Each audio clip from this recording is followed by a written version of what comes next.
You are. Always ready. This is your microphone. Fire. It's like a good little visual hook, you know, because people are like they're holding a flower. It's made out of a book. Is it a particular book that goes with the hook or? It's not. I didn't make them. I bought them. Okay. I feel like this is how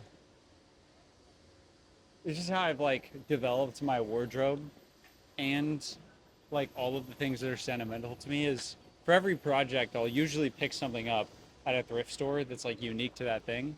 Yep. Like this is unique to this. It felt like holding these microphones, like a lot of people hold these microphones, Right. and so doing it in a more unique way was cool. I think it's cool. I mean, it's like a unique thing. I've never seen a microphone like this. And one, I mean, you could do like a plastic flower, but then it's also a paper flower that's dyed. I think it's cool. It's a different energy. Yeah. Let me make sure I've clipped this all the way. Just because. All right. So I'm asking the same three questions to everybody, like the same three pillar questions, Yep. and then I'm asking curiosity questions in between. This originally started as like a coffee chats type thing. Yep. Like it was just me meeting my neighbors, um, and I think in a lot of ways it is still that. It's me trying to understand this crazy city that I've just moved to. Did you know that I moved here? Yeah. Like So 2 months ago or so, right? yeah, Yeah. yeah. So um, we're almost to 100. Yep. I know you actually because I met you here in New York, but in Central Park, Yep. and uh, you are a big deal in some very special worlds. At times. Um, so we'll start with the first question, which is, what is your story? My story. Uh, well, I guess there are there's always a bunch of ways you can take that, but I think let's say the big general overview is I don't know if I ever told it like fully start to end just in a general context. Like if you're in an interview, they'll be like, okay, tell me about yourself, and okay, that's in a professional context, and it's like, okay, I grew up, I like math, so I did it in college, and now I want to do finance or whatever. But I think I don't know. I guess we'll see where it goes. So I grew up in a very small town in Western Mass, and it was like 1,000 people or so. And I was there until fifth grade, which was a great environment because I got to be around a lot of nature. We had a big yard. I could go outside, play outside. I was outside all the time, partly because, which at the time I was annoyed by it, but in hindsight, obviously you get it. My parents they didn't get me like any video games or anything until I was like I got my first anything was a tablet when I was like in fifth grade, or maybe a bit earlier, maybe like fourth grade. But I didn't grow up like doing stuff on screen, so I was just outside all the time or occupying myself with whatever in the house, like whatever that might be.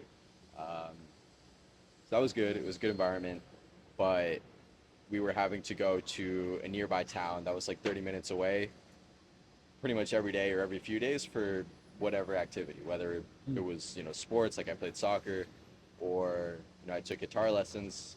We were having to go to that place, and eventually it's like okay, it's time to move there, and that's actually where my dad was from. So fifth grade we moved, although I was in Argentina for like 4 months right before that, so that was an interesting experience to go to school With there your family? with part of my family. My dad stayed here, so he stayed here, and me, my sister, and my mom were there for 4 months because that's where my mom's from, and that was cool because I was in school there for. And tell me if this is like if you want to be faster, if it's like Yeah, okay, you're good. okay. So I was in school there for maybe 2 or 3 months, and I guess yeah, that was the second school I ever went to, and that was unique because it was just very different from where I was. Like it was a city, and so there were more people. It was also a different language. I mean, I spoke the language, so it was okay. But I was like the American kid, which was cool. But the thing that I take away, which I think, at least at the time, which is arguably a positive. I don't know. It depends how you look at it. In the U.S., a lot of times, in at least in elementary school, depending where you are, there's a very big emphasis culturally, or even just with kids, at least where I was and around there, on I don't know exactly how to put it. Maybe I think it's just avoiding conflict might be the term, or any let's all be nice to each other. Don't Hmm. be mean. Respect for everyone. Like that's kind of what any kid growing up in an elementary school is taught. Some schools maybe they don't really care. They don't focus on it as much, but that's a prevailing theme. And no, I'm not setting it up that okay, this was the exact opposite where they're like, oh, be mean to people. But I think it was more so that they just kind of let the kids be, like, kind of let them do what they wanted. Uh, Obviously, like, it wasn't a. I'm not trying to frame it as they were encouraging the kids to be mean or anything, but it was just like, yeah, let the kids do what they want. Probably what it was like here, maybe I don't know, 100 years ago. Uh, so because of that, people would be uh, like during recess, people would be like choking each other out a little bit, but they were like joking. They're like playing around. I mean, maybe for some of the kids, it was like okay, for them it wasn't a joke. They were being picked on, but for the other ones, they were they're just playing. But like the idea of people just kind of doing what they want, and I think I don't know if that really changed anything for me, but it was just I guess it was just a different environment, and it was good to be there. So I don't know. Maybe I'd over-indexed on that story, but anyway, so we moved back to Amherst, and I kept playing soccer. Met new people, was near more things. Played soccer up until ninth grade, and I'd been playing since I was 4, but then I stopped, partly because I had like knee kind of issues, but partly because I just wasn't as into it for a couple of reasons. And then a lot more time. Obviously something is going to replace that, and I think I spent more time doing math. So a lot of time in high school, I was kind of in my room, like doing math stuff. Probably because I've always been good at it. I've always liked it, uh, but it wasn't just because I want to do math for the sake of it. It was in high school, there's like, okay, you want to do well, then you get into a good college, and it's kind of like you're competing against everyone to do that. And I guess that was the game that I was playing. So I skipped 2 years of just math. So I took calculus as a sophomore, and then my junior and senior years, I just took classes at Amherst College, along with like one or two other kids. I was good. Got into Cornell, which is good at math, computer science, and yeah, but I think once I got here, that same impetus to like do well in school, to I guess go for the next thing, sort of kind of faded a little bit, because it's like you're already in the environment. Hmm. You're in high school. You're competing, you're doing this game, and it's like to You're like get trying to get to college. exactly, it's to Yeah. get to the next step, and you want to go to a good school, and say you go to a good school, and obviously there's things that come with that. But once I was there, it's like okay, there's some of that, but I don't actually like the thing itself so much to where I would do it on my own. Unlike some other people, like Hmm. my first year, I took a math class, which was like an honors class. It was a hard class, is the point, and it was a big workload. And some of the other people in that class, I mean, one, obviously they had been doing it for longer, they were smarter, but even separate from that, you could tell they liked doing it in a way where I was like, I'm that's just not me. Like Hmm. I don't want to just do math for the sake of math and go get a PhD or whatever. Like I'm not gonna do that. So I think that led me to start to try and just generally explore or think about different things. And it wasn't like a complete 180. I was a math major. I just graduated last week. I'm a math major, but I think it started me exploring different things. So freshman year, for example, you know, one way or another, you saw a bunch of clips of people, you know, doing stuff online, like, oh, make money doing this, make money doing that. I'm like, Yeah. Can you okay, drop ship? Amazon yeah, exactly. FBA. Go, go do Yeah. trading, go do, whatever. Yeah. So I started trying to do copywriting, right? So it's like, okay, you try and learn a little bit, but like, really, okay, how much are you gonna learn in, uh, a couple weeks? Really, with that, it's about kind of practicing it. But so you do that, you learn what you can for a couple weeks, and then you just start pitching people. So I guess that was my first ever experience, like pitching myself or reaching out to people. So I was in a program, and it's like, okay, you send out emails to certain companies, and you have You like got a course or something? yeah, Like kind of, when you say program, what do you mean? like an online sort of group where it's like Yeah. they kind of teach you how. But I guess with anything or anything client related, Yeah. you have to reach out. So okay, you start sending emails to like just businesses, and if you can find someone at the business, and that's great. And then you start to learn, okay, different strategies of, oh, you wanna lead with value, you wanna tell them something they can fix or attach something or whatever. So I did that, got on a few calls. I didn't. Well, actually, there was one call that I got on where they ended up wanting to work with me, but not on a project basis, almost like on an hourly part-time basis. So I did that for a bit, and I did that for maybe a month or so, a month or two. But then summer came around, and I was still in that world, and I was like, okay, sales looks better than that because, okay, you don't have to reach out to people. Yeah. They, if you're set up in an offer, they come to you, right? Or you have leads or whatever, and all you have to do is just talk to them. So it's like, oh, that's great. That sounds good. Uh, I guess a side note about me is like I'll always. I don't know if I would say I'm an optimist, but like the problem with that is like for any given thing, like almost always it's a fact that it could work, right? So, okay, is it well suited to you?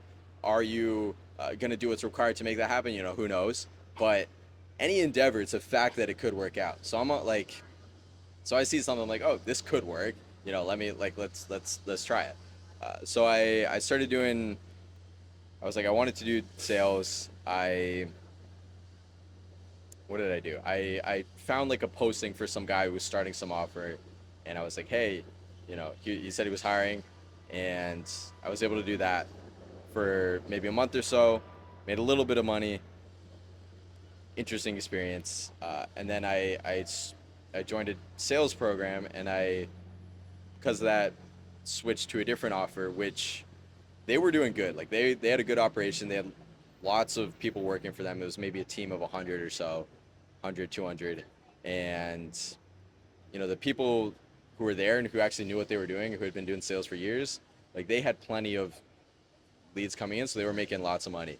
Hmm. And so I'm like, okay, why wouldn't you join and see if you could do that? And they did have training, and it was good, and I learned, but, I was new to it, and it was commission only, and I didn't really make that much.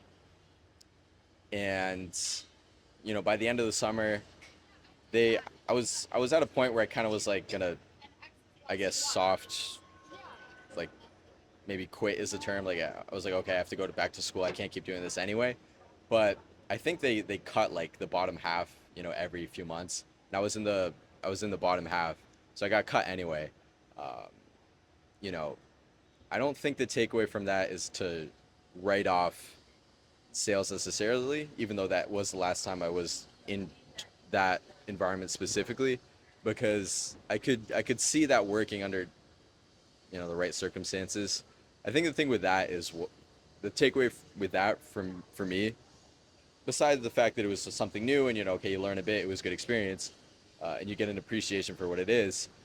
I think the takeaway from that experience was it's not just about, well, I mean, it can be, but the takeaway is that how you are, like what you do, your mental state outside of the thing you're doing, like how you view yourself doing the thing, you know, affects whether or not you're gonna do well. And I guess the way to put it is, your mindset and whether or not your heart is in it, or whether you want to be doing it, or whether you're in a good spot outside of it, that all plays into what you're doing. And I guess the point there is that that's all I was doing. I stayed in Ithaca for the summer. No one else was there. I was in my room all day calling, and then I didn't really do anything outside of that. Like, I was, I would just stay in my room and like, do stuff on my computer or whatever.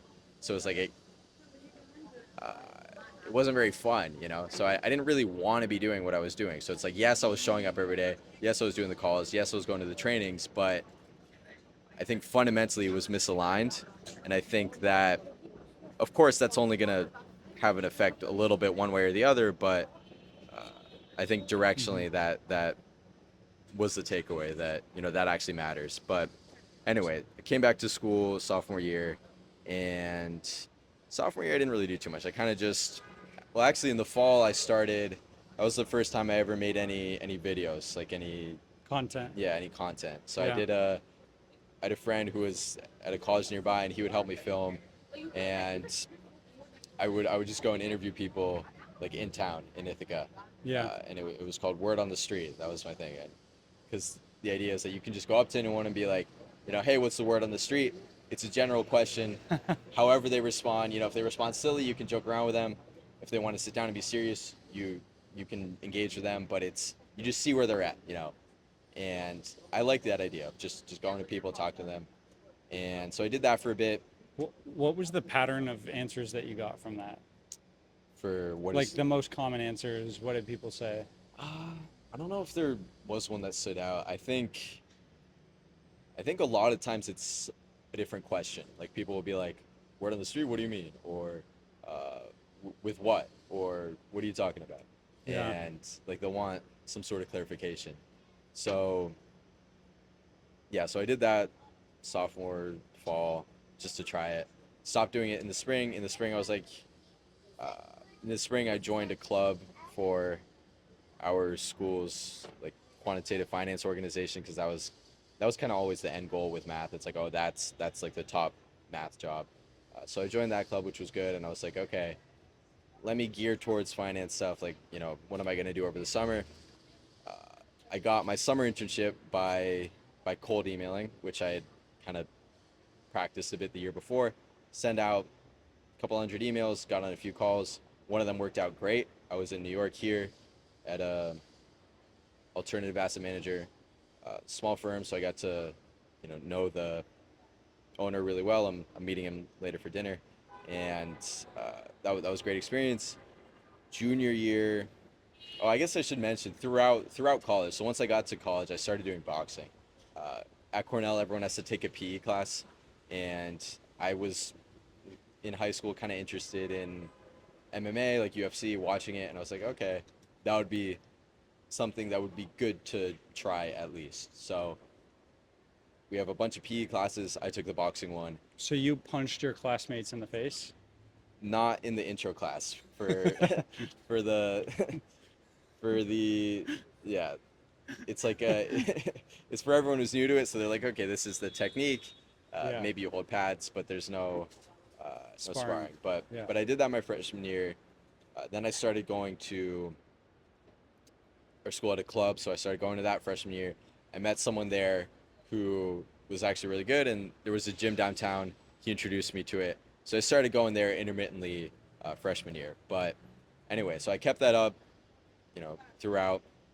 And the reason I went back to that is junior year, I really kind of started focusing on it more. Hmm. Uh, the reason was like by sophomore spring, I was like, okay, I think at some point I should try and have a fight, because that's obviously That's the, the natural yeah, progression. exactly. Yeah. So, uh, you know, I had the coach had floated the idea of me doing one sophomore spring. It ended up not working out. I think that was probably for the best. I mean, ready is like a fine line, but I don't think it would have made sense for me to do it then. But junior year, I started doing more of that. So I started going into the gym more. I thought I was going to have something in the fall. It didn't really work out. But in the spring, it got confirmed kind of early on that I could have. Well, like, that's the thing. Like, with amateur boxing, it's you're okay. You're fighting, March maybe. 2 weeks before. Actually, got pushed back. Actually, we can't do this one, but there's another one. So initially, I came into the semester thinking I would have a fight, March, but it ended up actually happening in May. But because I thought it was going to happen in March, you know, basically right when I got there, I was going into the gym like 4 days a week, 5 days a week, uh, sometimes six, towards the end of the semester. But yeah, I guess that was really the main focus. There's kind of a theme for each semester or each year in college. So So boxing was junior yeah, so year. junior spring especially was boxing. Yeah. I was training a bunch. I had an amateur fight May 3rd, which was in in Ithaca. We hosted it. So I had a bunch of people I knew who came and watch, and yeah, that was the first time Did you feel pressure?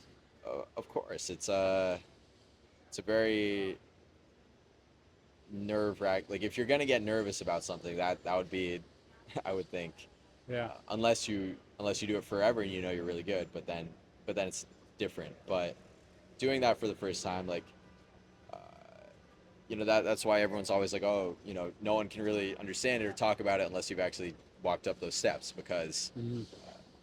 and you have respect for anyone who does that just getting in because it's a different type of endeavor and it's one-on-one, people are watching, and there's very much a risk of like, I mean, I guess the risk is like, okay, obviously it's physical, you're potentially, but really everyone thinks about it's like I guess public humiliation, right? Socially. Yeah, Yeah. exactly. It's the idea that you do something against someone else and you lose in front of everyone, right? In a very definitive way. So obviously there's some apprehension for it, but if you're able to do that, it's gonna improve your mindset and your mental state to be able to get through something like that.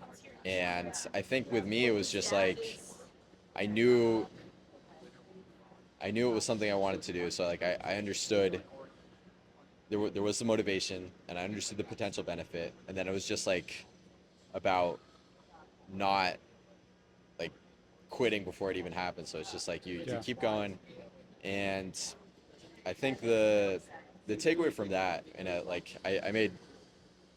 documented my mindset as I was going through it, and like I'll even say before like the week before the fight, uh, my mindset is that like I guess the way to put it is that or the line is that like everything matters, but also nothing matters, and the idea is that you'll hear each of those individually in a given context. People will be like, ah, it doesn't matter, who cares? But then also, of course, things matter. Like people act as if things matter. Like very rarely do people act like nothing actually matters.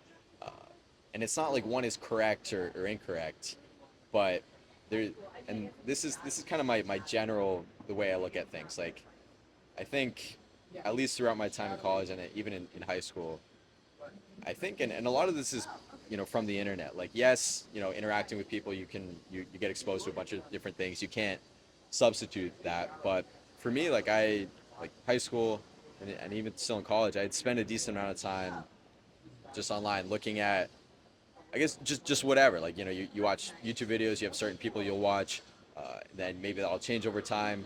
But the point I'm making is that I think that people always say that, oh, screen time is bad for you, and like yes, sort of, like probably from a productivity attention standpoint, but like with anything there are trade-offs, and I think one of the trade-offs, which maybe isn't going to be the case for everyone, but at least for me, and I think it's partly because of who I am, and I can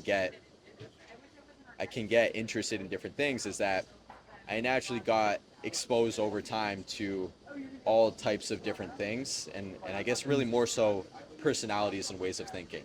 Yeah. So I think because of that, like you'll hear some people say, or they won't even talk about it, but you'll see how people act or interact, and you'll see someone who's totally different, and then maybe you'll also see people who exactly specify, uh, their philosophy. Sometimes you have to kind of guess it from how they act. Other people will just talk about their outlook. But you get enough exposure to all these different things, and like you see different ways of thinking about all types of things. But So that the point I'm making with that is that I think that because of that, I've obviously gotten exposure to all different types of thinking, but the action or the takeaway is that I can kind of maybe there's a way to better way to put it, but I can kind of see any perspective, or I can kind of justify any outlook if I need to, or I can make an argument for it. You I can can step into a lot of shoes. exactly. I can understand.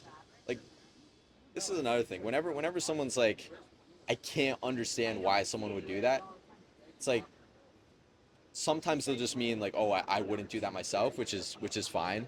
But the idea of not being able to understand why someone would do it, it's like you're kind of forcing them into your own way of operating, your own mindset. Like Yeah. they might think about things completely differently. They might have a different heuristics, different goals.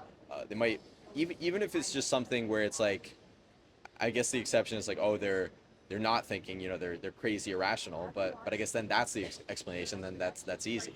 But People just, it takes so much effort sometimes for somebody to like make the leap to understanding.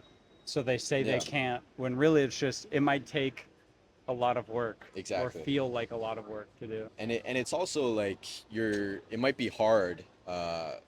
Like there's two sides to that. So the point I was making is like I feel like I'm good at that. I can see all types of scenarios, but you don't really actually know. Even if you see someone and they're doing something that maybe is different, you'll assign a reason that they're doing it. Like, even if it's like totally different from you are, and you think you understand it, you'll say, oh, they're doing it because of this. But like, it might not be. Like, you won't actually know until you talk to them and understand them for a while. So it's like in practice, you don't, very rarely do you actually know, but the general idea of being able to. But anyway, So this boxing, goes back to boxing because the point from that was that exposure to different, I guess, ways of thinking, and means that I can kind of justify or understand different perspectives, and that kind of led up to, my mindset, which helped me kind of, I guess, cope is the term, going into it, or stick through actually going through with it. Is the idea of, it doesn't have to be one or the other. You can have two different beliefs that are, directly opposite, but you just pick the one that serves you in a given moment. So everything yeah. matters, or that wasn't literally it. It was like, it matters is the sentiment. Like, yeah, of course you want to do well. There are consequences if you lose. If you get knocked out or whatever, and if you win, there'll be rewards from that. And you want to do well. Of course it matters, but and so that's why you go up. Well, that's why you do it. That's why you show up every day. That's why you prepare for your best foot forward. But then the flip side, to deal with the mental aspect, is it doesn't really matter. Like, in the big scheme of things, 5 years from now, not really gonna matter. Even this on its own, like, you can, like, there will be bigger things after that. It's not, and it, or what people will do is they'll put it in perspective. It's like, oh, I'm not like actually going to war. Like, it's kind of it's maybe similar apprehension, but it's just like a much less version of that. So it's like it's really not even a big deal. Uh, but you flip between the two on whichever is going to serve you in a given moment. So I think is it true is just as important as is it useful yeah, when you're looking at beliefs. yeah. Okay, so back to junior year spring, So I did the you're boxing super into fight. boxing. That Then what? yeah. So that was the mindset right before that let me do it. I did my fight. Uh, so I lost, but it was a split decision. So one judge had it to me, two had it to the other guy. It was close. My coach said I won. Some of the people said I won. Uh, I think their coach. I didn't hear it, but someone said that their coach said I won. But I felt like I did in the moment. But it was close. Watching it back, I can see how they gave it to him. Like, you can't really be mad about it. But it was a good experience. And then basically, well, okay, so junior summer, I did another like finance internship, which was good. Kind of staying in that vein. But I think probably the more relevant thing to focus on is, while I was having my fight, I was thinking about what's next.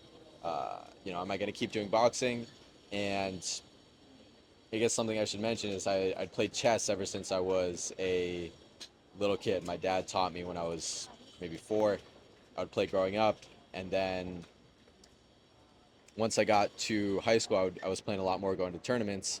So I'd always play chess, and at some point, I don't know when, but at some point in college, and I guess this speaks to being online, seeing a bunch of different things. You also get exposed to different, just anything.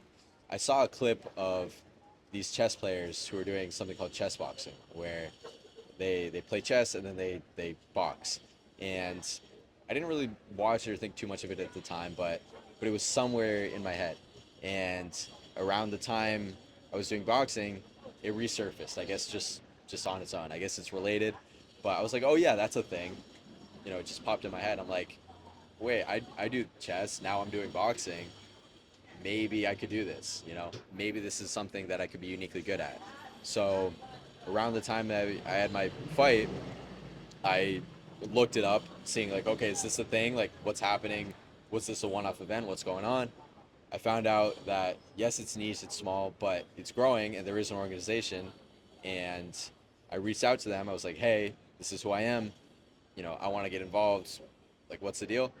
And a month after I had my fight in June, I actually had to take the day off from my internship, which was kind of funny.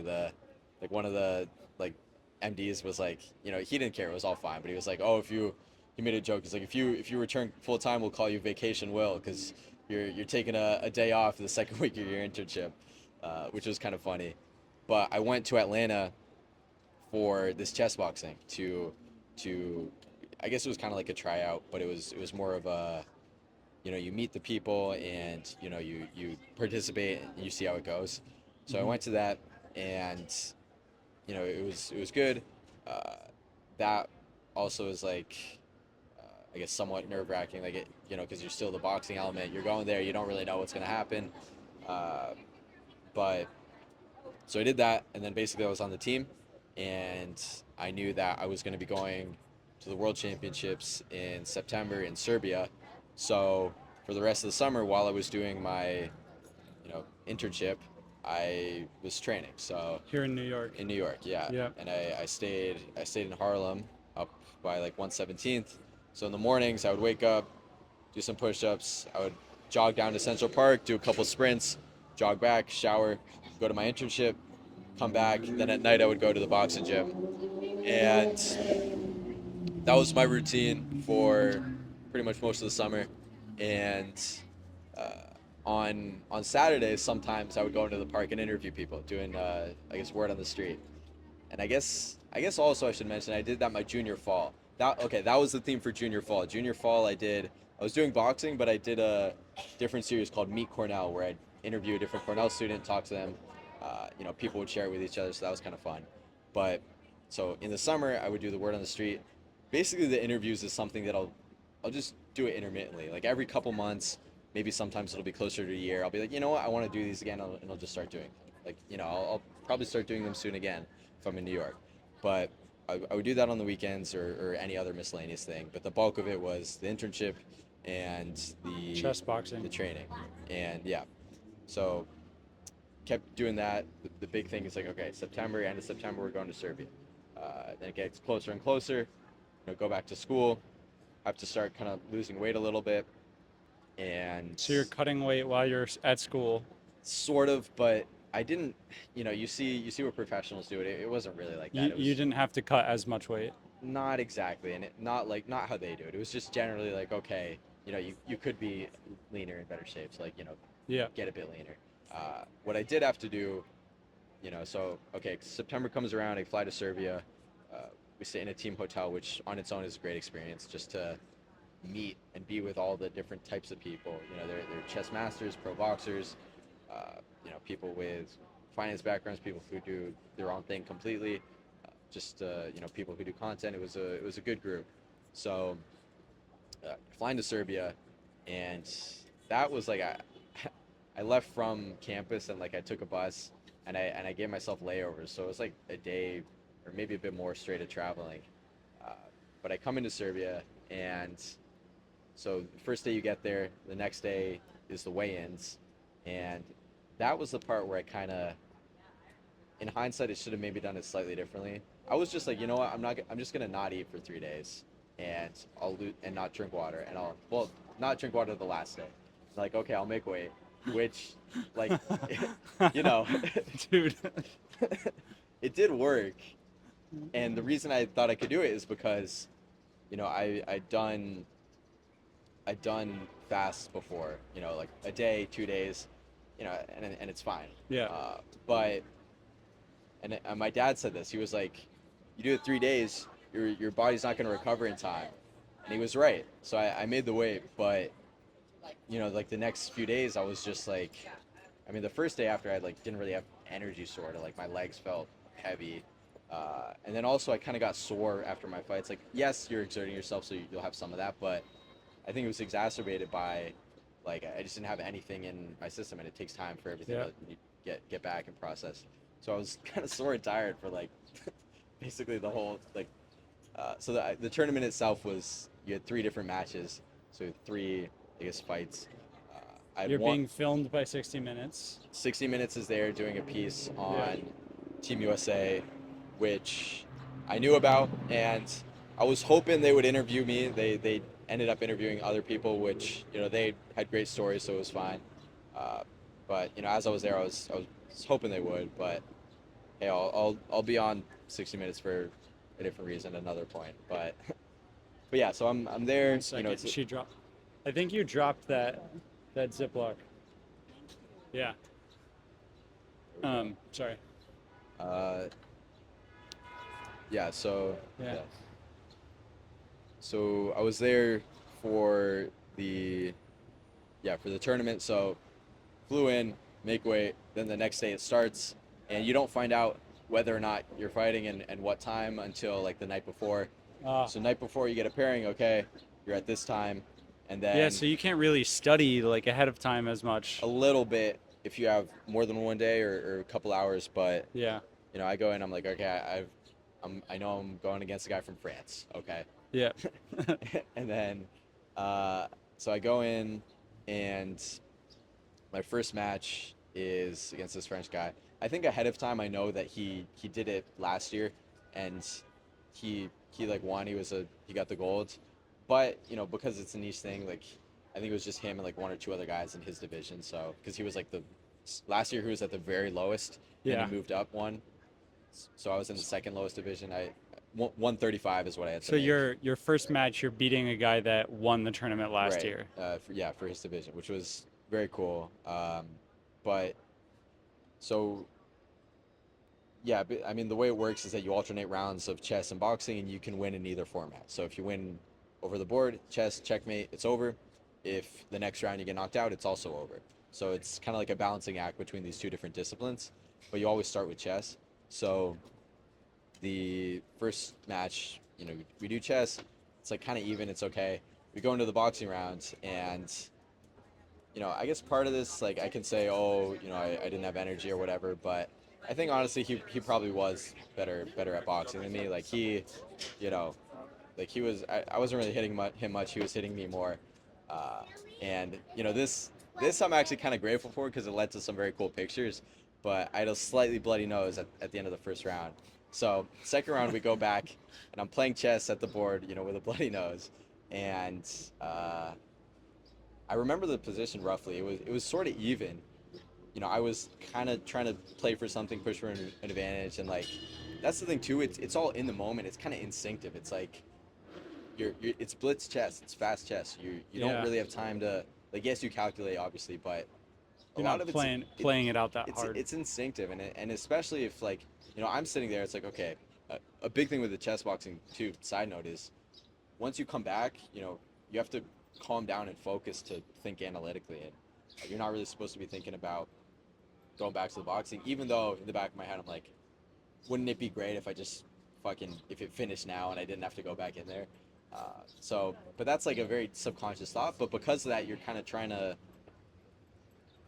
trying to push a little bit to like try and see if he'll make a mistake. Yeah. Obviously, like that kind of aligns with playing well anyway. But you know, there are subtle differences where you can maybe try and induce a mistake. But anyway, so I'm trying to do something, like trying to see if we'll do something. It's sort of even, like it's okay, maybe I'm a bit better. But then because of that, because of me sort of putting pressure in, and that's the big thing, is like you have to stay calm and focused in this environment. He makes a mistake, which leads to him losing. Like, 2 moves later, I'm able to checkmate him, and then it's over. And then in the moment, like I see the move, and like instantly I'm like, wait, is that checkmate? And then Is this real? you have Yeah. to you have to double check it, as always in chess, because you're like, okay, you check it. I think so. Wait, hold on. Then you check it. No, it is. Wait, hold on. And then I stood up before they called it, They because call I it. made the move. I'm like, yeah, that's me. And then I stand up, and then it was over. And they make you wear these noise canceling headphones because I guess for the crowd, and So also that people don't call out moves. yeah, and Yeah. also so you can focus. But Yeah. I stand up. So I checkmate him. I stand up from the board. I take off my headphones, and then I just hear the crowd. And I'm like, oh shit, I just fucking won. And then they Is had this the first match that yeah you'd ever won in boxing too? Because yeah you lost yeah. that other I had one. the boxing one, and then So your first match ever, you beat last year's champion in Serbia in chess boxing. yeah, exactly. And yeah, and there's we're in like a stadium. It's not packed, but there are people there. It's a cool environment. It's loud. It's loud, and it's a big space. Yeah. Even if it's not filled. So I get up, I feel great. You go into the ring, and then I still have, which I didn't even know at the time, but I obviously learned after. I still had the, uh, their The, microphones. they're books made into flowers. We're filming a little podcast. I love your Thank you. glasses, by the way. Um, so yeah, so I go in, yeah, so I didn't know at the time, but I like bit of blood because of my nose, and so I'm in the ring there. They announce the winner, and then there are people in the stands. Like, I know a couple of them. They're taking pictures, and so I look. I do a pose. I do the one of me flexing to, and that's why I said I was kind of glad it went the way it did, because it made for some cool pictures of me, like in the ring looking at the crowd with blood on my nose.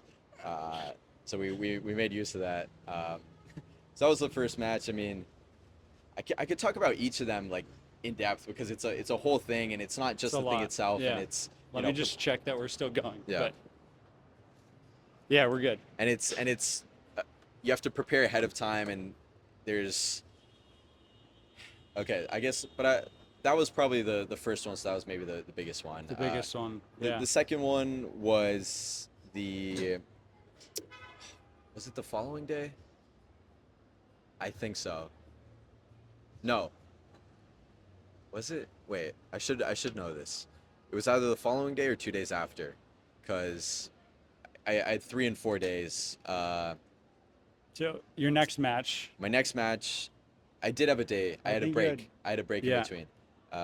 Yeah, I had a day break. So the next day it was big relief to be able to go and support and watch everyone, and not have to be like, because you're in the stands. I mean, you don't have to be, but like a lot of the team would be in the stands like hours before they go up to support. Yeah. Uh, but big relief to be able to go and watch, and be there, and not you'd be like, oh, I have to fucking fight someone in 2 hours.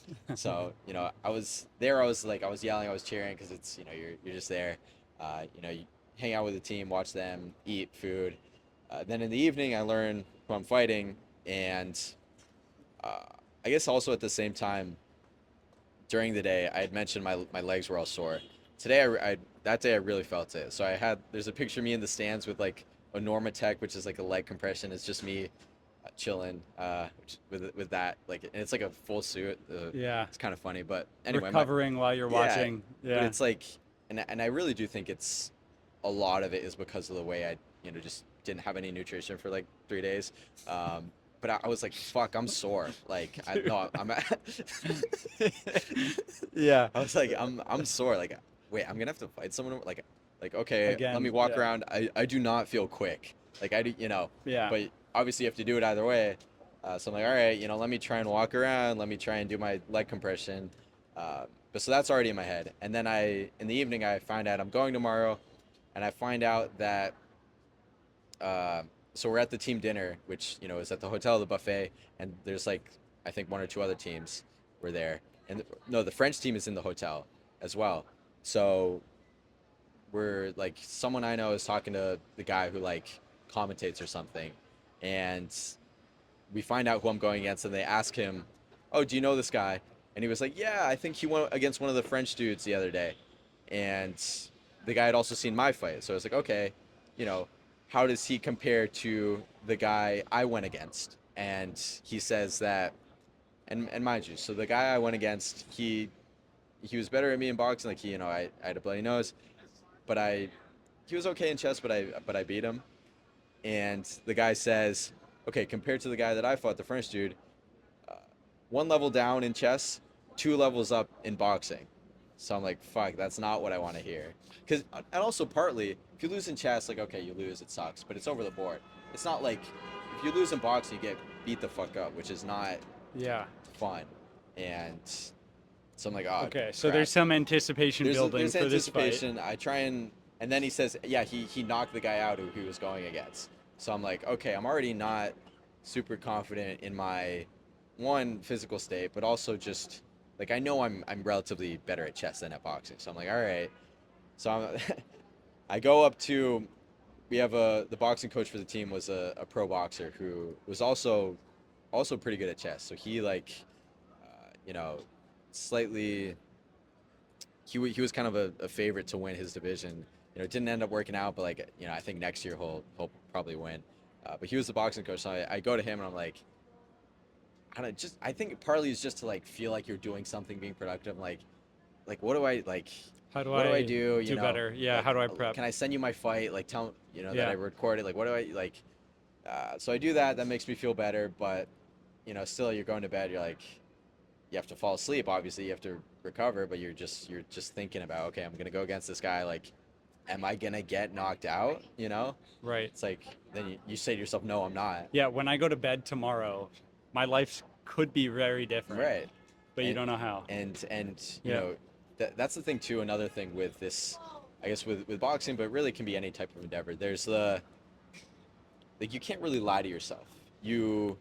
It's like I said, it's with the two different things. Like there are Yeah. multiple things that are true and maybe slightly conflicting, but like You lose or you you win. you know roughly how you stand, like you know how you stand in any endeavor. Even if yes, you have the mindset of like people say be delusional, like I'm gonna win, whatever. You can believe that, and maybe some people convince themselves more than others, but I think everyone there's that, and then there's also like your objective assessment. Yeah. And so I know like okay, in my internal thought process is like okay, the direct question is obviously like okay, what the fuck's gonna happen? Am I gonna get KO'd by this guy? Then the conscious the reaction is like no, that's not gonna happen. I'm gonna win. And you do believe that, like you do think that's what's gonna happen, and you go in with that mindset and you expect it to happen, but it's not a truth value. Like it's not really a certainty. It's a belief, but like you also know that if you knew it for sure, what's the point of even doing it, right? If you knew the outcome already. Yeah. So it's those things. Anyway, I sleep, I wake up, I have to go in the morning. I'm still sore. I go in. Also, a side note, my hair was getting in my face in the first match, and Okay. then I didn't notice until afterwards. They were like, "Was your hair getting in your face?" I'm like, "Actually, yeah, I was. I was having to adjust my hair, which is like, obviously, you want to be able to fucking see." So I'm like, okay, before the next match, someone had agreed to like braid my hair so that it like Hmm. gets out. But then I don't see her in the morning. Like I don't know, she was somewhere in the hotel. But I'm like, okay, well, I have to get on the bus. Maybe she'll show up. I don't see her until I'm in the locker room going up in like an hour or so, 30 minutes. I'm like, all right, I need to fucking cut this thing because like this is not what I need to Your be. hair. This is not what I need to be focusing on. So someone gets a scissor and I just straight across chop, and it looked okay. It was fine. Uh, I go in. Second match is pretty similar to the first one. In the first one, the guy like came right at me boxing. Here, the guy kind of stood back a little bit. He was still a good boxer. I think I did maybe a bit better in that one, but he probably won the round. Then we go back to the board, and the first round in chess, like I clearly could tell, okay, this guy's not that good. So I was already in a very good position, Then I come back to the board and I'm able to. He was trying to play super quick to get back to another boxing round, but I'm winning and I'm able to checkmate him, and it's great. So I In the go in first round, the second chess round. second So chess yeah, round. So you had boxed him I only did once. only Yeah, one. yeah, Right, exactly. So both of them, I only had to do one boxing round, which is good for me. yeah. Go back in the ring. They raise your hand, look at the crowd again. You take pictures. Great. Then you go back.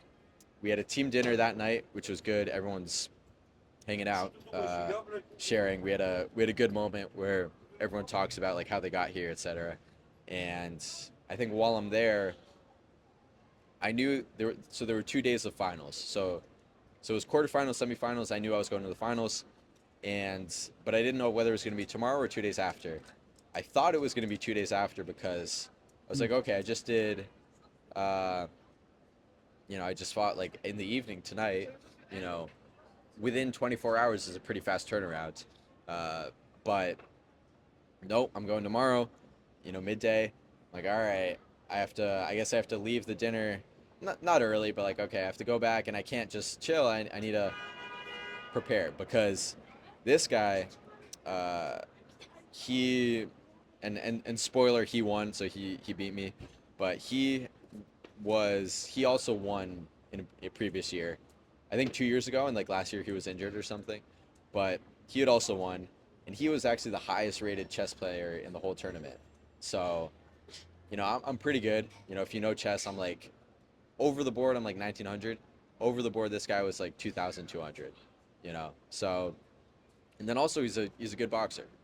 Like, I watched his fight, and because it was right after mine during the day, so I stayed to watch it, and he's good, but I was like, oh, because of the chess, I feel like I'm gonna have to try and knock him out. I tried to study what I could for the Hmm. chess. It was a cool moment. It was me and two of the masters on our team. They helped him prepare. They helped me prepare by like finding his chess account, like his secret account, and seeing what openings he plays. And we prepared an opening, and so we did that. And we did actually end up getting that opening sort of, but he deviated before it could like get into Really anything. crush him. Yeah. Yeah. Um, so it's sort of even chess game, and then the boxing, like I think he was better than me boxing, but also I was not in the best state. Uh, I definitely could have done better.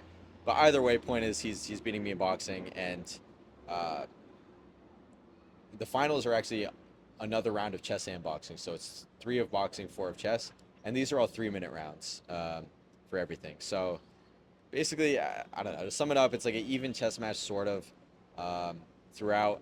But in the boxing, he's beating me, and I get like over the course of the 3 rounds, I got three like counts, like standing counts. Like I didn't get dropped, but the ref like he's hitting me, and the ref stops. And he's like, "Are you okay?" I'm like, "Yeah, I'm okay." Um, so that's kind of a funny thing, like for people watching. It's like I'm like, this is like a terrible, like crap boxing performance. Like I don't even want to watch it. But um, I guess it's like, oh, I'm tough because you just keep getting hit. But like I didn't go down or anything, and some of the people watching it are like, how the fuck is he still?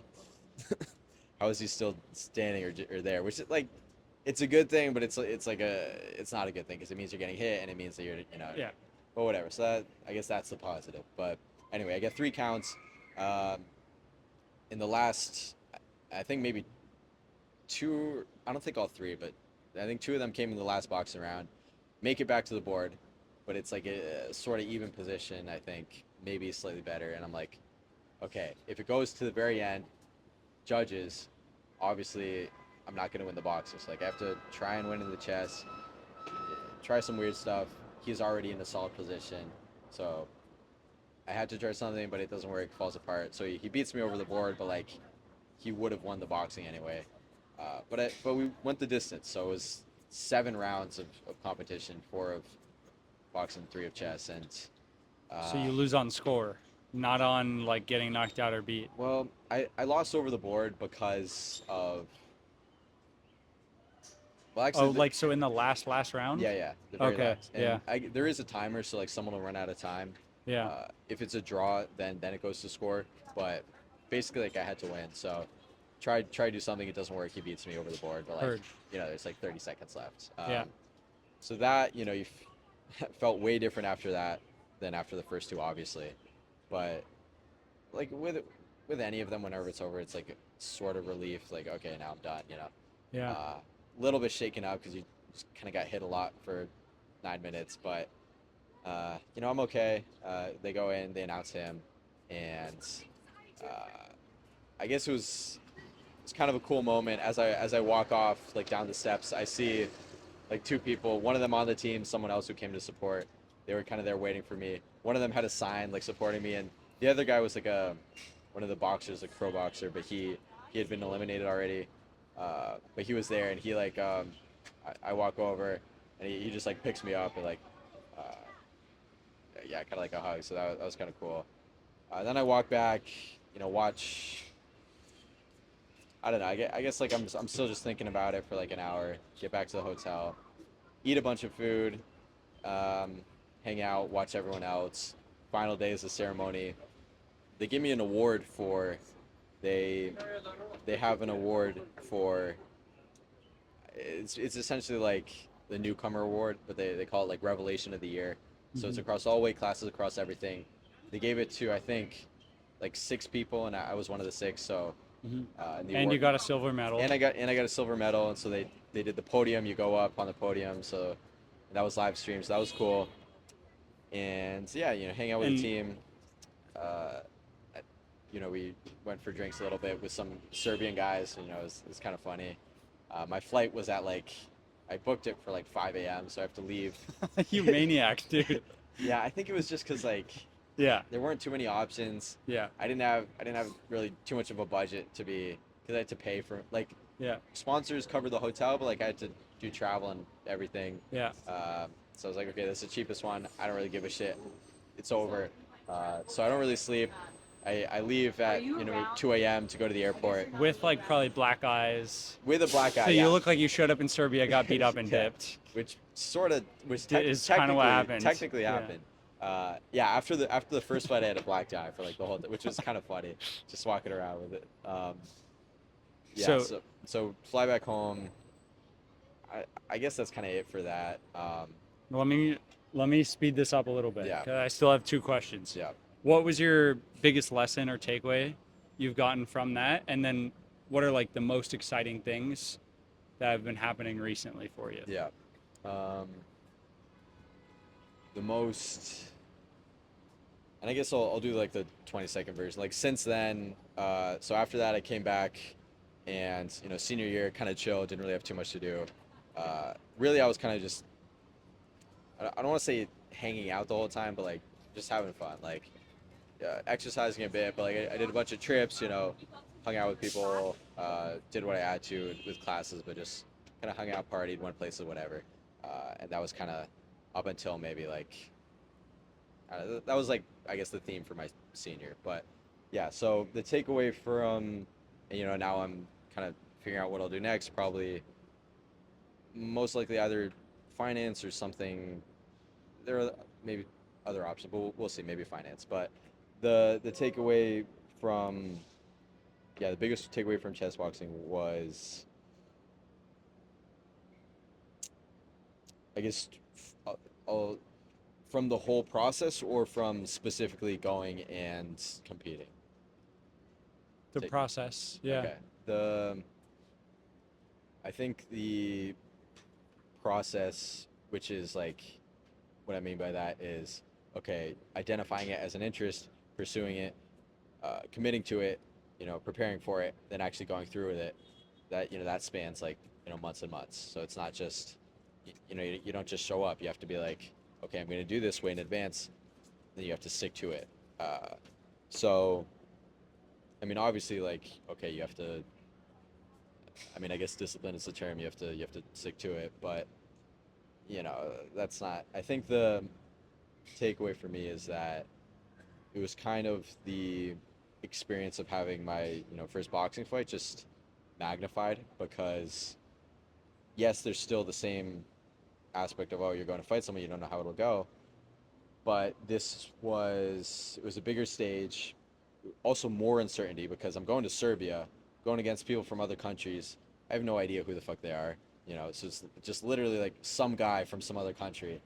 You're gonna go against them, and it's like okay, and there was also a lot of like in a way I got lucky. Uh, some of the like I said on our team there were like two pro boxers. They were in the higher divisions, and this is like partly strategic. I cut down so I could be in the second lowest weight class, but so like it worked. But if I was in a higher one, people hit harder, but also some of the divisions had some really good boxers. If I go against them, I don't, who knows if I'm able to come back and play chess after that. So it's like partly luck in that there wasn't so much of a gap to where they were, going to stop me right away.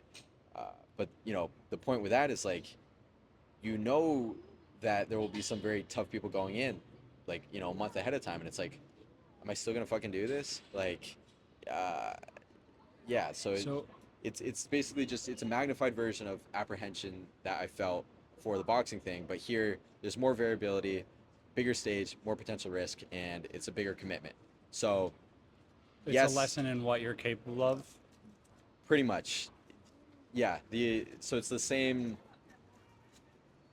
Yes, lesson in what you're capable of in terms of thinking big and going for things and having the confidence in yourself to do that, and uh, that kind of like served as just going through with it. It worked out that it serves as a proof of concept, and I'll have that experience to draw upon forever. Uh, on a specific level, like yes, it's still the same mindset of like try and kind of detach from it if you're worried, like oh it doesn't matter, uh, you know, but obviously you prepare. It's like yes, there's still that more so, uh, but to an extent, like if it's right about to happen, there's only so much you can do in terms of detaching. Like sometimes you're just there and you just kind of have to deal with it. Just be like, yeah, this is how I feel, but whatever, I'm going through with it. But I think the bigger lesson was yeah, proof of what you can do, and almost like this is proof of concept in terms of uh, proof of concept in terms of thinking big and like having self belief in yourself, like to the like to like no limit, like raise it up, The and standards. yeah, Yeah. not even the standards, just like with anything, and like I kind of had this sentiment maybe a bit before and a bit after, but it's like with any given thing, no matter how big, it's like why can't I do that?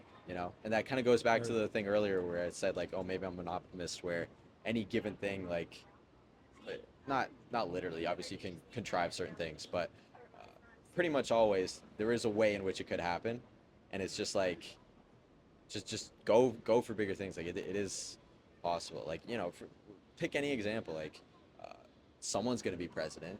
It's like, could it be you? why It not you? could. There's a way in that could happen, or whatever example you want to pick. And it doesn't have to be. And maybe there's something to be said about like intermediate steps, obviously, but that was the biggest takeaway of thinking big, sticking with something, not knowing how it goes, how it'll go, but underlying the whole thing was like, okay, this is something big. There's a big potential, you know, reward, outcome, experience, and just have the conviction to just maybe who knows if it'll work out, but just go through it. And like I've always had that mindset. Like I've always been, I guess self confidence is a term, or ego or whatever, but this was a different level, and I think that, uh, and honestly I think throughout my time, like I guess life, but even in college, like I've progressively done different things that have either exposed me to something new or forced me to expand myself and what I can do, or I guess quote unquote level up in terms of just I guess everything, like I guess really mindset. But yeah, the biggest takeaway was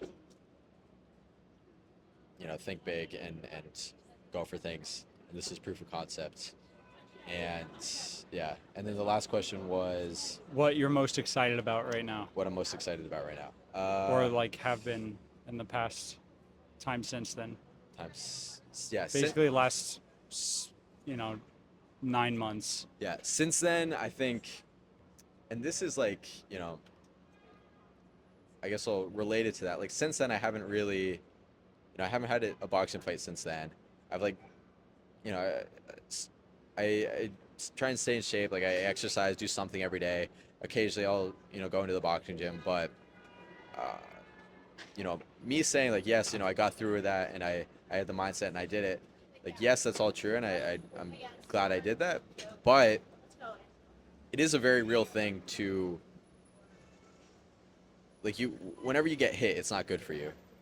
And the more you do that, the more it adds up. I'm fine. I'm at a place I don't even have to worry about it. Even if I did it for like 2 more years, it would be fine. But the longer you do it, years and years, it adds up. And then also, like every time you do it, like it's that same feeling. Like yes, okay, the better you are, the more you train. Uh, I think it's like the Kobe, or someone said it. It's like if you're nervous, it means you didn't prepare enough. I think that was Hormozy actually, but so it's like yes, there's that with this too, but that's always going to be there. And this is all just to say that you know like that's this is something like I guess just boxing, chess boxing in general, is something that I have done, have been doing, but am I gonna keep doing this? Not indefinitely, you know. Uh, like, do I do it this year? Who knows? So I have a spot on the team if I want to do it again, but I would have to like kind of commit around now if I was going to, and it's a lot of training, and if I'm doing a certain job or working at something like time wise, I don't know if it would work. So the point is that sort of shift away from focusing on that once I got back. Really, at first it was kind of just like let me just chill out, like not have something looming over my head that I have to constantly be thinking about in terms of you know uh, like fuck, this is something I have to be doing, because that is another thing. It is kind of constant. Like uh, if you're gonna go and have this huge thing, and especially if it's real, like you feel it physically. Uh, it's because it's a set date in the future. At any given moment, it's kind of just in the background, like shit. I have to do this.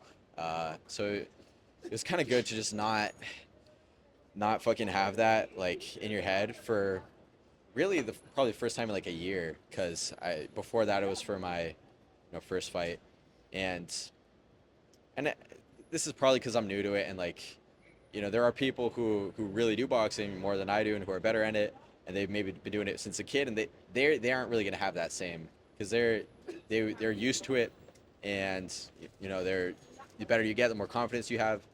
They're not really gonna have that same level of apprehension, and not that I like freaking out, but it's just like it's there. But I think that what I feel would be comparable to, yeah, I guess anyone in a similar spot. You didn't do it as a kid, and you start doing it, and these are the first few times you do it. So obviously you're gonna feel that. But anyway, the point is that good to not have something like that constantly thinking about. So I was just kind of hanging out with people. Like for junior spring break, I thought I was gonna have a fight, end of March. So I didn't go anywhere for spring break. I stayed by myself, and kept going into the gym, for example. So once I got back, I was like, I went to Toronto with some people, went to DC, Hmm. kind of just hung out, ate a bunch of food, uh, and like that's kind of generally been the theme since then, of just kind of having fun. Like I went to Mexico for spring break this year, which was good, and not really, yeah, no specific focus. I think So excited to rest. excited, yeah, immediately after excited to kind of just chill out. Now I think because you can only do that for so long, and you know. Now in terms of what I'm excited about, I think I don't know if there's one thing in particular where it's like, oh, I'm excited about doing chess boxing, like like it might have been in the past. I think now it's maybe just the general idea of I'm still not exactly sure what I'm going to be doing, just in general, like for work full time, and with any uncertainty, as long as it's not like around a punishment, then there's going to be some excitement because there are possibilities. So I see a bunch of different things that could materialize. Some of them are way different, and some are better in some ways, some are better in others. and there's excitement around what that'll be. Um, and yeah, I think also like on a given day you can be excited about anything. Like, I'm looking forward to going to dinner later today. And another thing too, I'll end with this, is that I think probably the biggest takeaway from just the whole, I guess, experiencing or trying boxing is that it is and this is true of any new experience, but it does put all the other experiences that were different from it in perspective, or it gives you a new light or a new way to look at it, or really just, I think, a new reference point is the term. So, you know, I'm generally, like, even before this, pretty, like, I would never get like super freaked out, or like I'm I'm calm, like I'm fine. But especially now,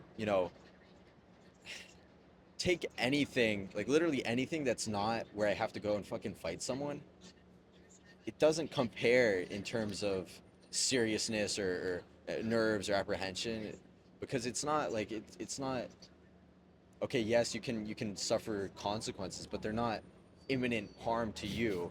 And okay, maybe like it's bad to lose money, or people make fun of you, or like these are real and they're things, but they're not so visceral and immediate, and like, and a lot of it, sometimes the negative is kind of in your head, like how you look at it. So basically it's just this whole experience over the last, I guess, really in college is when I started, of dealing with that and going through with it.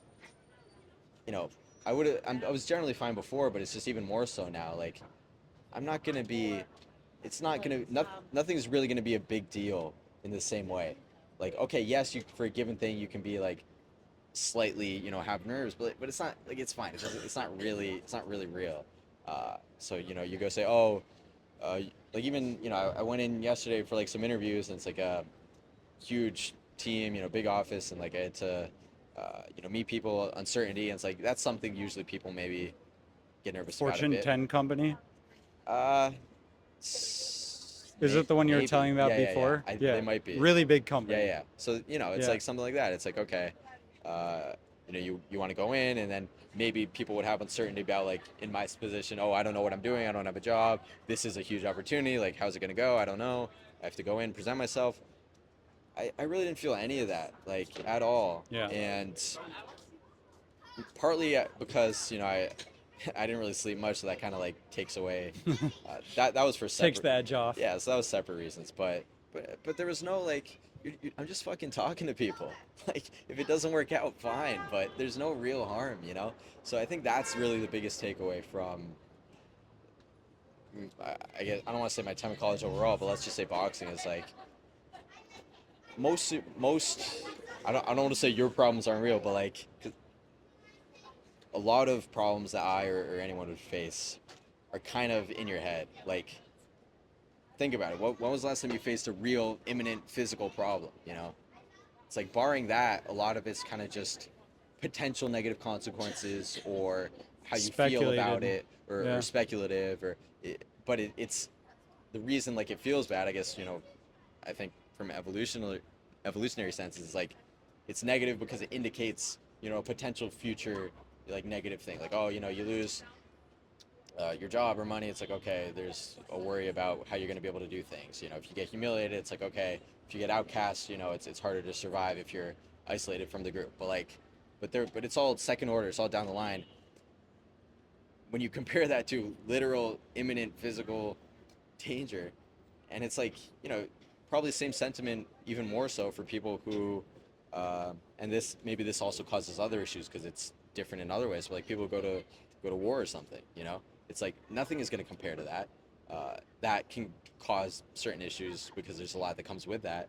But the idea of it being something that nothing else can be similar to as a reference point, it's that's just stays with you forever. So I think I've been fortunate to collect and see a bunch of different viewpoints, and people and ways of thinking, just online and in person, but also personally have a bunch of different experiences with things. And I think all of that serves me in terms of just having them as reference points, or being able to see the other side of things. Like, I like the idea of, or the kind of phrase of doing it all, and not literally, but being able to understand or have some experience in all types of things. You know, it's like people say, okay, you know, you need to specialize in things and not be well rounded, and it's like, yes, that's true for like a specific endeavor, but just in life, like I'm very fortunate, I think, in what I've been able to see and do so far. And there's still more to be done. That's the exciting part, I guess. There's still more that I can do that's new, or maybe you take it to another level. Like, there are experiences that other people have had, or ways of thinking that other people have that I maybe haven't really seen yet, you know. So it's just like that. That's the excitement. That's the excitement of living. So yeah, I think these were all long answers, but I think that was a good. I was anticipating it to be more of like a back and forth, but I guess when you were like, okay, it's 3 questions, and I'm like, okay, I guess I took the liberty to talk at length, you know. It's all But good. This is the kind of the beauty of this yeah, is it is directed by the person that I sit down with, right, and sometimes it's more of a conversation. right, Sometimes people go really short on that answer, right, and it's like, here's the 3 bullet points that right. I'll share. Yeah, I Um, think and other times it's a little longer. right. You know, That, like you said, that's the beauty of keeping it. I mean, just in general with an interview, unless there's like a specific objective or thing you're trying to get to, or a constraint, like, you know, you want to ask like open-ended questions, or even like in sales, like a yes or no. Okay, they say yes, and it's like, now what? But if you do something where they have to talk, then they get to open up. And you know, like if you gave a constraint, I would have matched the constraint, like, you know, uh, in uh, whether it's time or even just like a direction or whatever. But I also kind of like, which, you know, maybe you could glean from what I've said, but I like uh, exploring, or talking about really anything related to, like, not just mindset, but like how people think and feel, and what their stories are, and, you know, and with myself obviously too, and and also that's sort of somewhat was the impetus for, you know, going out and interviewing people, because there is like, I do like that. So uh, you know, I like talking about this stuff, and thinking about this stuff. Like, I really do like the idea of engaging seriously with any person on, like, who are you, you know, what do you think, like, who are you, and like, I think the questions you ask are kind of, they give me the opportunity to do that for myself. So yeah, I guess I talks a lot, because I think, because I liked it, and I also, like, I like talking about this stuff, and I also feel like I had certain things that uh, were good to get across. But yeah, I can imagine, like, especially if it's someone like, I know you, so maybe it's more conducive to that. But yeah, I imagine a lot of times you talk to people, and they're like, they'll answer quickly because maybe they're on their way to something, or they don't want to like give you their whole story, you know, with someone you just met. But yeah, this was good. I enjoyed this. can I ask you the second big question? Yeah. What problem in the world right now means the most to you? Uh, this might be, I don't know if you might have gotten this, but I don't really, like, my answer might kind of be that there isn't one, uh,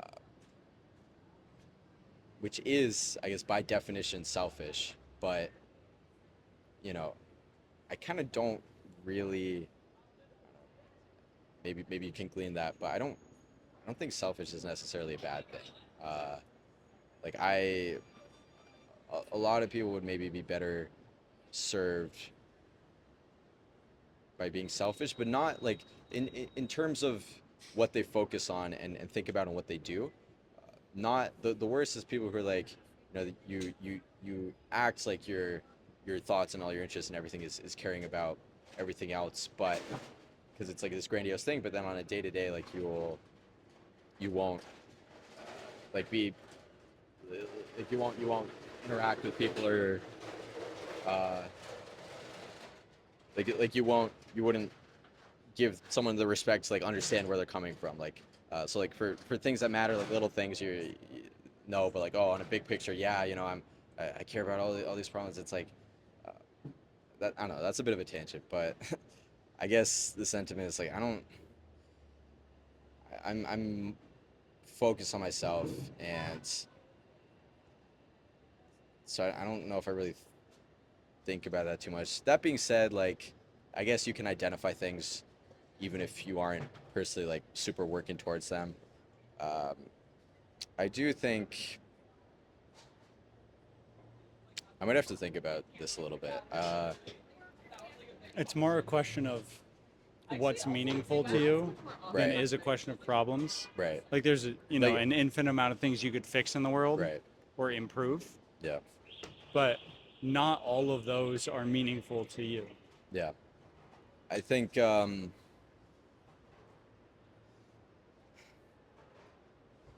yeah, and I wasn't even like I wouldn't like obviously there are specific things that people go to like you know certain conflicts or suffering and uh, I wasn't even like really thinking from that. It would be something um, it would probably be something relating to how people interact or see each other, but I'm not quite sure what exactly it would be. And another thing too is like uh, to to change anything, whether it's a problem or something for good, like it doesn't just happen. Like you know uh, you wish it to be true and then it happens. Like there is there's some mechanism that changes things to make that outcome. That's also going to have other outcomes, you know. So it's like it's not everything is cohesive and working together in different ways, and so like obviously that would be a cop out. That doesn't mean you can't you know solve problems and you know not have it be a net benefit, but for something with like nuance, it's like okay, how well the question would be like okay, how are we actually getting there? But I guess some meaningful to me, I think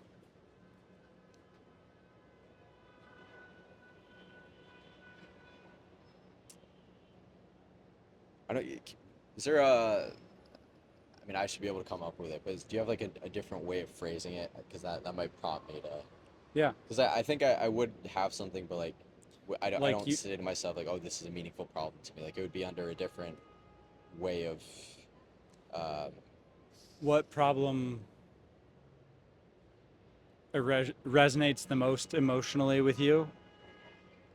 Um, what problem is closest to your heart in the world? Um, what problem do you think is most important to solve? yeah. I don't know. I think.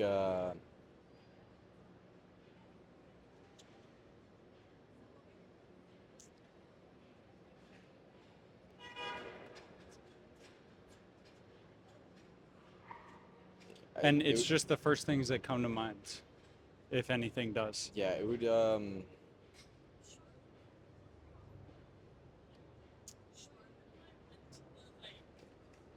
I think.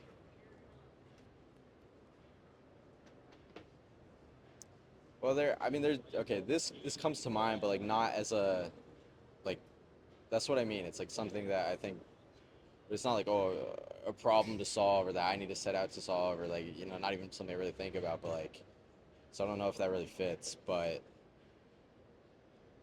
so that's what I meant earlier. Like if I were to say something, it would be something probably culturally, um, and that's the thing too. It's like with any of this, like it's not it doesn't exist on its own, so it's it, What do you mean? things tie into it. But I guess I'll just say it like I do think that especially in America over the last and I'll keep it like general, but over the last maybe let's say 20 years or so or 10 years or so, there are more and more or there have been. Maybe it's I think it's reversing now, but uh, people have been, let's say, eager or quick to frame things or themselves as uh, someone who is like I guess the way to put it is like too much of a victim mindset from that's like a broad term like people I don't want to say too much complaining but like too much of people jumping to like shoehorning something that isn't really a problem uh, into everything and typically by means of oh this is happening because of uh, who I am or I'm a certain whatever or just the general idea of like people don't look at things on their own like they come in with a almost preconceived objective of feeling like something bad is happening but it's like I don't know I think if people share the sentiment, they'll understand what I'm saying. I don't want to get like super No.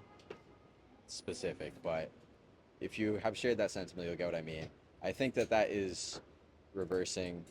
I think it's going back to people just interacting with each other normally.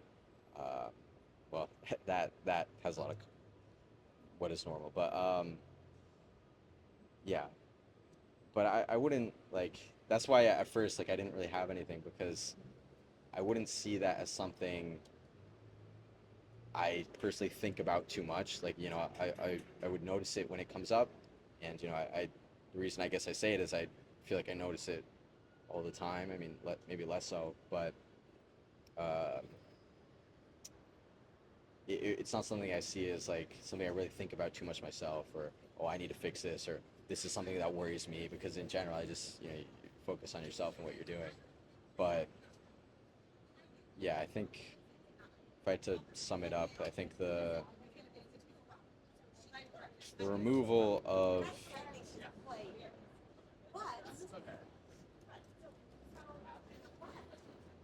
I think the removal of looking to be upset or wronged by something before a given before there's even any context or interaction like that being a even just an objective or uh, an impetus for some people whether subconscious or not just like I think just getting rid of that would just be a much better in terms of interacting with people. But kind of funny enough, going back to what I said earlier, like you should be able to understand that, like where that comes from, like why people do that. And if I had to present it from them, I would phrase it differently than how I just said it. Like, so that's what I mean. Like uh, I could make an argument for or present that position. Like obviously you need to be a specific, but I could present that case in a given scenario. It just I don't know if I would necessarily agree with it, but uh, whenever anyone gives me an open-ended room to talk, like I'll say something and then it'll connect to another idea, and then I'll feel like I'll have to talk about it. So like yeah, so like that goes back to the idea of being able to put yourself in people's shoes. And I think you should be able to do it. That doesn't necessarily mean you agree with them, but you can't really Pain without curiosity is out of your control.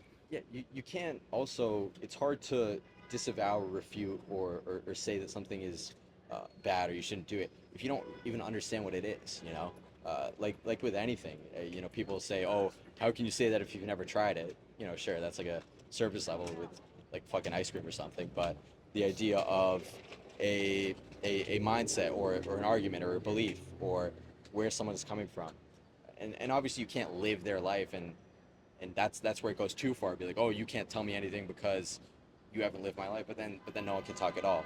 But in the middle of being able to, you have to be able to understand someone's argument. I don't know if this is Greek or Socrates or something, but the idea of you have to present someone's position from their perspective and have them say, yeah, that works, I agree with it, that's my position, before you can refute it. You know, I think that's, and practically speaking, in quick interactions, you're not going to do that all the time, but even just on a big picture, that idea of understanding where other people are coming from, maybe that's the bigger problem. Maybe that's the underlying thing. So we could go with that. Yeah. Yeah. Let me make sure we're good. I noticed the workers came down, and so I didn't know if it was 5 o'clock yet. But they ended early. They ended at 4. Okay. Um, Good for them. so last question. However long and short you want to make it, the most impressive person that you've met, and what about them was impressive to you? So you might. I mean, I could say something like, but there's not something that's immediate. Like, if there was, maybe I would just say that. My immediate reaction is like, give me a direction. Like, impressive. When I say the word impressive, Yeah. what people that you've met come to mind? Okay, that I've met. Yeah. Okay.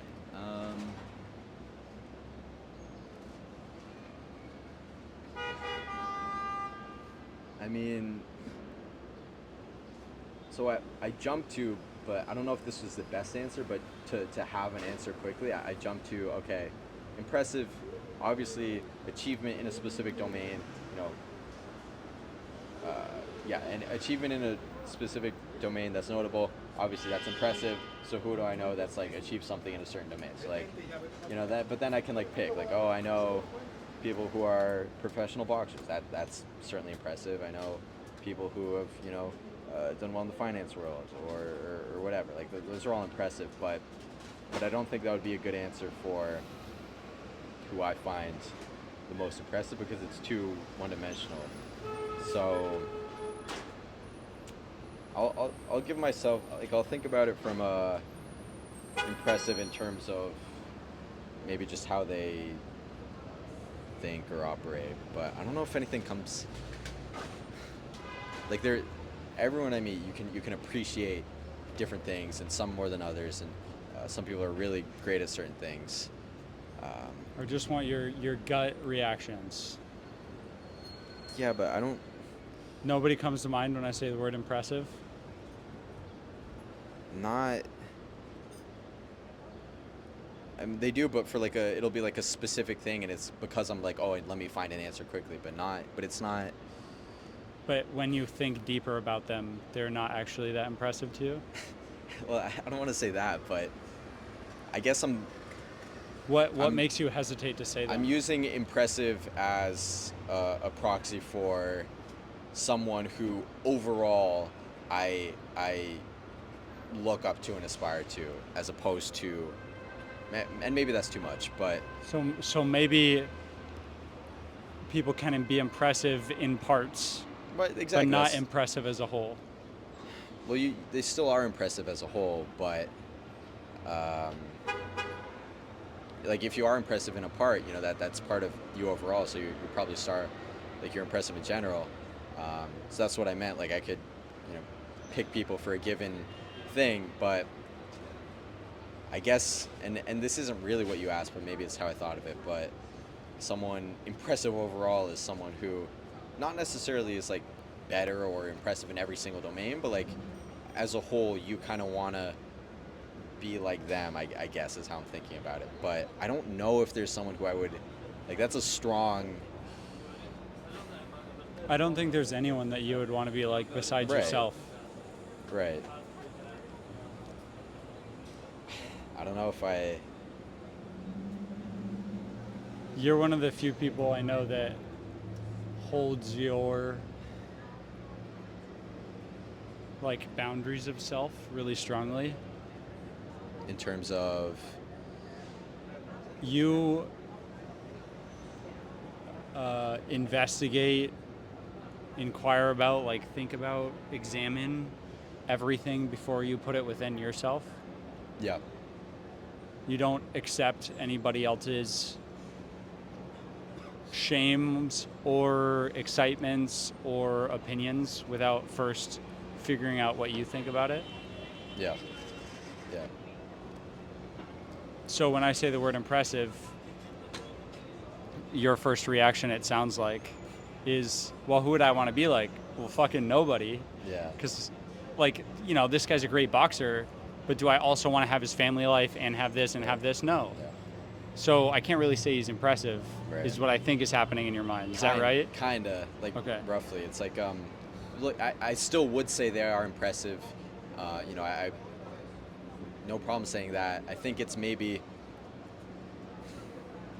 like when it's maybe there's a certain level I'm trying to of impressiveness that when you say impressive overall, that it's like It's a high bar. it's basically kind of what you said. Yeah. So is there anybody overall? They're Okay, let's do this. Let's Yeah. do this. Instead of a specific person that really exists, let's say you're going to build the most impressive person to you right now. What traits do they have? Yeah. What are they really good at? What are they awful at? But even that is like so impressive. Like if it's literally impressive, you'll just make them fucking an outlier in as many ways as possible, and that's okay. Okay, what ways would they be an outlier? But here I'm like trying to fit that like okay they're a pro athlete and they're they've achieved something in all types of domains and whatever like they're good at everything. Okay, that's like individually each of those is impressive. You combine it, it's more impressive. And I think there's like some elements of like I guess to make it somewhat real. Like I do like the idea of achieving a level of competence or like being good at different things. Like that concept does resonate with me. But Being good at different things, not just one thing? yes, like Yeah. at least for me, I personally, I mean, clearly I don't know if I would, and you'll have times where you focus on one thing and you have to, but, maybe I'll put it this way. I don't like the idea of being completely lacking or unaware in a given domain. So whether that's, however you want to put it, you can put it, I guess the big picture ones are like, okay, you can think like intelligence, right? That's one big category. Another one, physical. Another one, social or emotional intelligence, whatever. Then maybe, you can make love, family, personal life one, or group it up, or then you can have different distinctions within professional, whatever. But like, yeah. So that's maybe where the idea of, okay, who would be most impressive? Like someone who does it all great, but that's also kind of me just fitting the definition. Like someone who's an outlier in everything, you combine it, definitely that's impressive. I think I'm just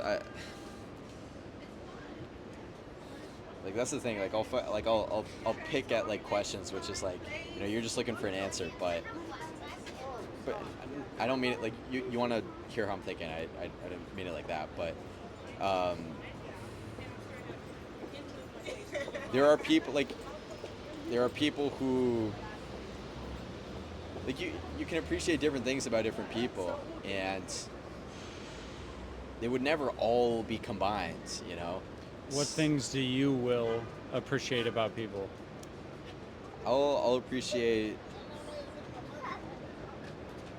Obvious one is competence or achievement in a given domain, because that means you're good at something, and that means a level of work and maybe sometimes natural ability.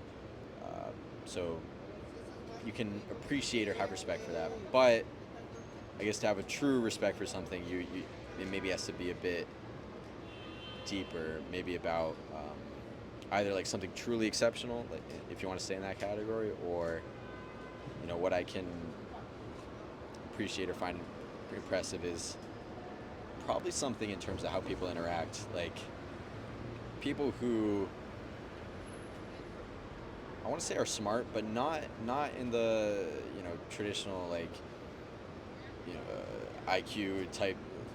I mean in terms of you have an intelligence in terms of how you think about things or interact. Like you're